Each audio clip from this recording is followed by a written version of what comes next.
Hello les matheux! Dans cette vidéo, je nous propose de revoir ensemble la pente d'une droite. Alors, prêts à devenir des experts? C'est parti!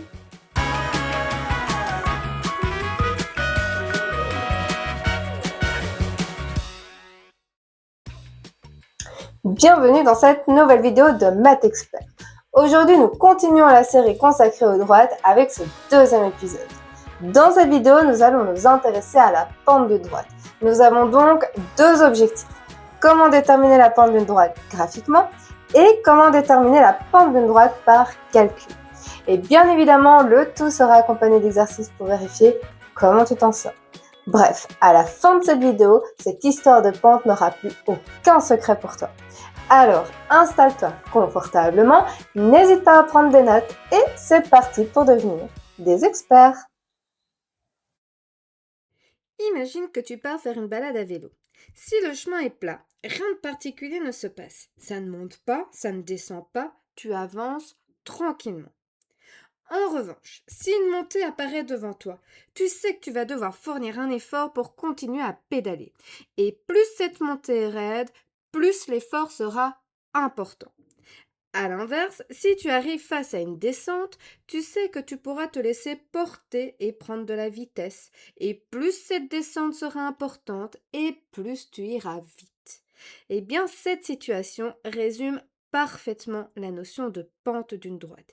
Il suffit simplement de remplacer le chemin par une droite et on y est. Une droite peut donc avoir une pente nulle, nous dirons alors que la fonction est constante. Une droite qui monte, quand nous la regardons de la gauche vers la droite, a une pente positive, c'est-à-dire plus grande que 0. Nous dirons alors que la fonction est croissante. Et enfin, si une droite descend lorsque nous la regardons de la gauche vers la droite, alors sa pente est négative, c'est-à-dire plus petite que 0. Et nous dirons que la fonction est décroissante.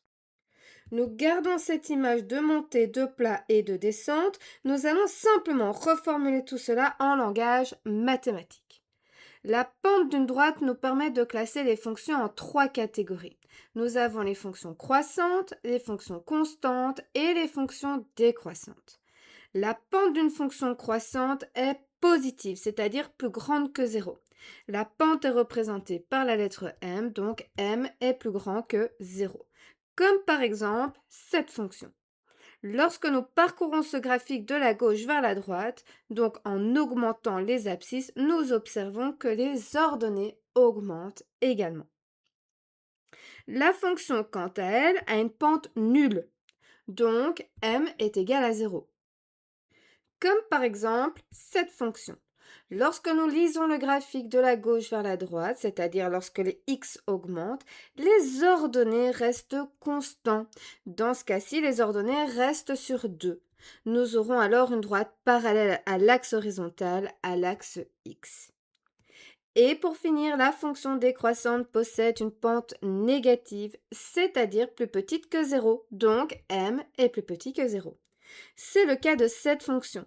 En parcourant le graphique de la gauche vers la droite, ce qui signifie que les abscisses augmentent, nous observons que les ordonnées, eux, diminuent. Quand on nous parle de fonctions croissantes, constantes ou décroissantes, en réalité, on nous parle des ordonnées. Donc, quand les abscisses augmentent, soit les ordonnées augmentent aussi, on parle alors de fonctions croissantes. Soit les ordonnées ne varient pas, ils n'augmentent pas, mais ne diminuent pas non plus. La valeur de l'ordonnée reste constante, on parle alors de fonctions constantes. Ou soit les ordonnées diminuent, et c'est la fonction décroissante. Étape suivante, comment faire pour déterminer la pente d'une droite? Et commençons avec la représentation graphique. Voici la droite A, qui est la représentation graphique d'une fonction. Cette droite A est inclinée et nous souhaitons mesurer cette inclinaison, c'est-à-dire connaître sa pente. Pour cela, nous allons d'abord choisir 2 points sur cette droite, peu importe lesquels, mais pour faciliter les observations, nous allons choisir 2 points qui coïncident super bien avec le quadrillage, c'est-à-dire 2 points dont les coordonnées sont entières et que nous pouvons donc facilement lire sur les axes parce que cela tombe pile poil sur une des graduations. Il existe plein de points. Je vais choisir ce premier point de coordonnées 2, 1 et ce deuxième point de coordonnées 4, 4. Le quadrillage nous aide à déterminer très facilement leurs coordonnées. Et je me répète, j'aurais pu choisir d'autres points, mais il faut choisir. Ensuite, la pente de la droite A va s'intéresser au chemin qu'il faut suivre pour aller d'un point à l'autre. Et comme nous lisons de la gauche vers la droite, nous démarrons de ce point pour aller vers ce deuxième point. Mais pas de façon inclinée. Parce que notre système de référence dans un repère cartésien, ce sont les deux axes X et Y. Et ces deux axes sont horizontales et verticales. Nous allons donc partir du point le plus à gauche. Regardez de combien il faut avancer horizontalement, parce que les abscisses doivent toujours augmenter, et puis de combien il faut monter verticalement si la fonction est croissante, puisque les y augmentent, ou de combien il faut descendre verticalement si la fonction est décroissante, parce que dans ce cas, les y diminuent. Avec la droite A, nous devons donc d'abord avancer de 2 horizontalement, et ensuite monter de 3 verticalement. La pente M de la droite A est alors égale à 3,5, parce que c'est toujours le déplacement vertical sur le déplacement horizontal. Et ces déplacements seront les mêmes, peu importe les deux points que nous choisissons au départ. Si je démarre de ce point, j'ajoute 2 horizontalement, je monte de 3 verticalement, et hop, me voilà à nouveau sur la droite. Je prends ce point, j'avance de 2 horizontalement, je monte de 3 verticalement et je me retrouve sur un nouveau point appartenant à la droite A. Et ainsi de suite. Avant de poursuivre, j'aimerais préciser quand même quelque chose concernant la pente d'une droite. Que se passerait-il si je choisis deux points plus espacés? Est-ce que j'obtiendrai toujours la même pente? Imaginons qu'au lieu d'avoir choisi ce premier point, nous avons plutôt choisi ce point-là comme premier point. Nous allons devoir avancer de 4 au lieu de 2 horizontalement et monter de 6 au lieu de 3 verticalement. La pente est alors égale à 6 quarts. Et 6 quarts est simplifiable puisque 6 et 4 sont tous les deux divisibles par 2 et nous retrouvons alors notre pente de 3,5. Donc si les deux points sont fort espacés, il est fort probable qu'il faudra simplifier. Mais quoi qu'il en soit, cela montre encore une fois que peu importe les deux points que tu choisis au départ, tu retrouveras de toute façon la même pente. Ok, nous avons travaillé avec la droite A, nous avons trouvé la pente de la droite A, et cette fonction était croissante. Qu'est-ce qui se passe au niveau de la pente si au lieu d'avoir une fonction croissante, nous avons une fonction décroissante? Nous avons vu que si la fonction est croissante, alors la pente M est positive. Comme avec cette droite, où nous avons observé que nous devons avancer de 2 horizontalement et monter de 3 pour aller d'un point à l'autre. Sa pente est donc égale à 3,5. Et si la fonction est décroissante, alors sa pente est négative, comme par exemple avec cette droite B. Pour déterminer cette pente, nous démarrons en choisissant 2 points avec des coordonnées entières. 1, 2. Voilà mes choix. En partant du point le plus à gauche, nous devons avancer horizontalement de 3. Et ensuite, nous devons descendre verticalement de 1, donc moins 1. La pente de la droite est alors égale à moins 1 tiers. Fonction croissante, pente positive. Fonction décroissante, pente négative. Donc, si la fonction est croissante, les y augmentent et la pente est positive. Et si la fonction est décroissante, les y diminuent et la pente est négative. Je nous propose maintenant de nous lancer dans un petit exercice pour voir comment tu t'en sors. Voici les droites C et D, et tu l'auras deviné, l'objectif est de retrouver leur pente grâce au graphique. Appuie sur pause pour te laisser le temps de faire tranquillement cet exercice, et quand tu seras prêt ou prête à entendre la correction, il te suffira simplement d'appuyer sur play pour relancer la vidéo.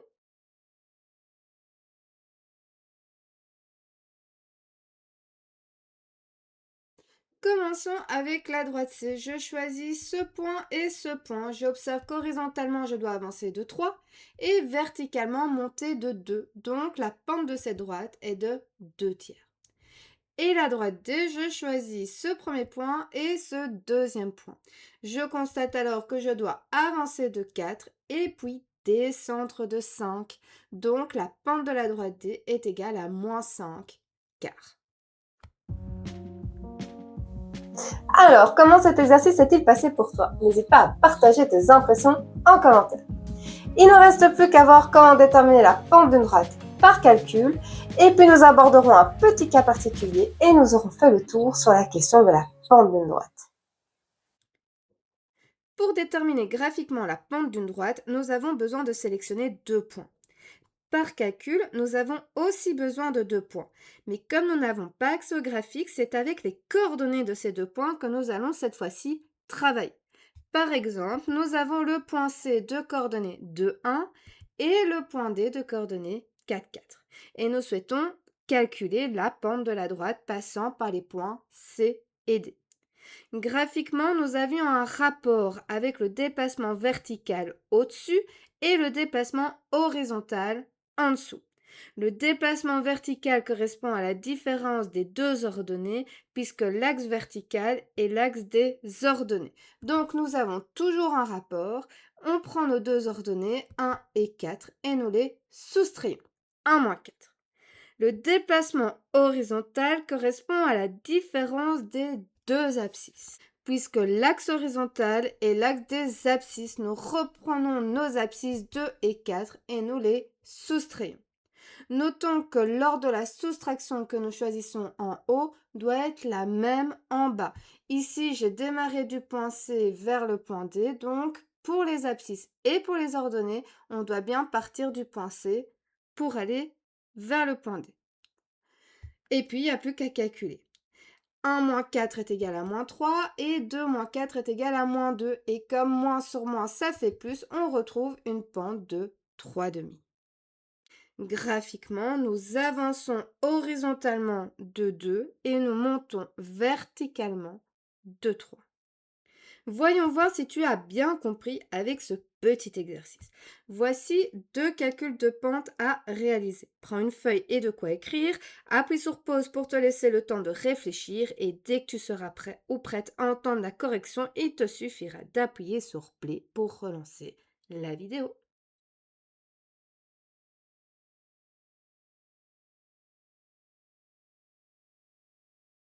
Alors, nous avons la droite G qui passe par les points de coordonnées 7, 9 et 5, 3. Nous avons donc une soustraction à réaliser. En haut, ce sont les ordonnées. En bas, ce sont les abscisses. Donc, 9 moins 3 sur 7 moins 5 qui est égal à 6,5, qui en simplifiant donne 3. La pente de la droite G est égale à 3. Notons que si tu as mis 3 unièmes, 3 sur 1, c'est bon aussi. Donc 3 ou 3 sur 1. Ensuite, la droite H passe par les points de coordonnées 4, moins 6 et moins 1, 2. Les ordonnées sont moins 6 et 2, les abscisses 4 et moins 1. Donc pour la pente, nous faisons moins 6, moins 2 en haut et 4 moins 1 en bas. Attention que moins 1, le moins de moins 1 n'est pas celui de la soustraction, mais bien celui de l'opposé. Donc c'est bien 4 moins 1. Et on calcule, c'est égal à moins 8 sur 5, puisque moins ça fait plus. 4 plus 1, 5. Et c'est pas simplifiable, donc la pente de la droite H est égale à moins 8 cinquièmes. Nous avons parlé de fonctions croissantes, constantes ou décroissantes, et donc de pentes positives, nulles ou négatives. Mais nous n'avons pas abordé un cas particulier. Je parle de la droite verticale, celle qui est parallèle à l'axe des ordonnées. Ce n'est pas une fonction, on est bien d'accord, mais ça reste une droite. Donc, qu'est-ce qui se passe au niveau de sa pente? Voici par exemple cette droite qui est parallèle à l'axe vertical, à l'axe des ordonnées. La particularité de cette droite, c'est que tous les points qui la composent ont tous, sans exception, la même abscisse. Ils ont tous pour abscisse le nombre moins 2. Par exemple, ce point est de coordonnées moins 2, 3. Ou encore ce point de coordonnées moins 2, 1. Ou encore ce point de coordonnées moins 2, moins 2. Ils ont tous moins 2 comme abscisse. Cette droite n'est pas la représentation graphique d'une fonction, puisqu'une même abscisse ne peut pas être associée à plusieurs y différents. Rien qu'avec ces 3 points, nous observons que l'abscisse moins 2 est déjà associée à 3 ordonnées différentes, 3, 1 et moins 2. Et il y en a une infinité d'autres puisqu'il y a une infinité de points sur cette droite. Concernant la pente de cette droite, eh bien elle n'existe pas. Nous avons en fait une pente qui tend vers l'infini, mais l'infini n'est pas un nombre. Si nous reprenons notre comparaison du début avec la balade à vélo, nous pouvons emprunter des chemins qui montent avec une pente positive, puisqu'en avançant, on gagne de l'altitude. Nous pouvons avoir un chemin qui est plat avec une pente nulle, nous avançons sans gagner ni perdre en altitude. Nous pourrions aussi rencontrer un chemin qui descend avec une pente négative, puisqu'en avançant, on perd de l'altitude. Mais un chemin qui se dresse à la verticale devant nous, ce n'est pas possible. Nous ne pouvons pas parcourir un tel chemin à vélo. Une droite parallèle à l'axe des ordonnées n'est donc pas la représentation graphique d'une fonction, sa pente n'existe pas. En réalité, sa pente tend vers l'infini. Et voilà, j'espère que cette vidéo t'aura aidé. N'hésite pas à le dire en commentaire. Et si tu as des questions, tu peux également les déposer en commentaire et j'essaierai d'y répondre du mieux que je peux. De plus, n'oublie pas d'aller checker la description de cette vidéo. Tu y retrouveras différents outils qui ont pour unique but de t'aider à renforcer ta compréhension. Car la règle d'or pour réussir en mathématiques reste toujours la même, faire régulièrement des exercices à la maison. Quant à moi, je te dis à très bientôt pour une prochaine vidéo.